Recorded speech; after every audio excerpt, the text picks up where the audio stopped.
మాయమాటలు చెప్పినా, ఎన్ని పొత్తులు పెట్టుకున్నా కొద్ది మీ ప్రెస్ మీట్లోనే మీ కన్ఫ్యూజన్ ఏంటో అర్థమైపోయింది.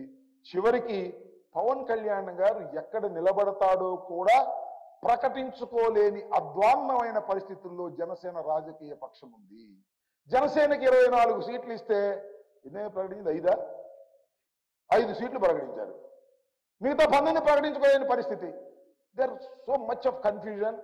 వాళ్ళకు ఒక పద్ధతి లేదు, ఒక వ్యవహారం లేదు.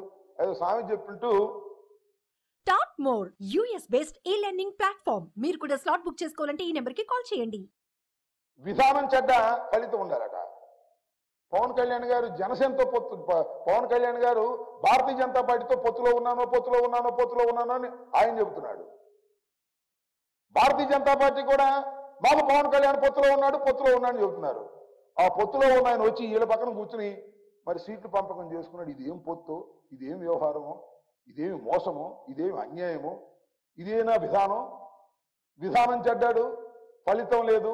కేవలం 24 సీట్లకు కక్కుర్తిపడి ఇవాళ చంద్రబాబు నాయుడు గారి పల్లకి మోసే దశకు పవన్ కళ్యాణ్ గారు వెళ్ళాడు. కానీ నేను మనవి చేస్తున్నా, పవన్ కళ్యాణ్ గారి సామాజిక వర్గం కానీ, పవన్ కళ్యాణ్ గారి అభిమానులు కానీ ఈ ప్యాకేజ్ రాజకీయాల్లో బలి కాకండి.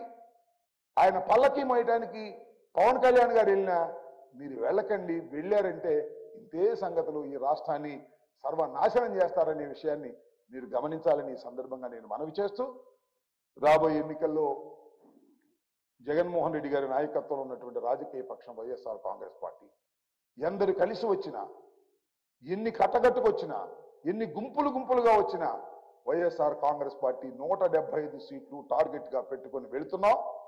విజయం మళ్ళా వైఎస్ఆర్ కాంగ్రెస్ పార్టీ పొందబోతుంది.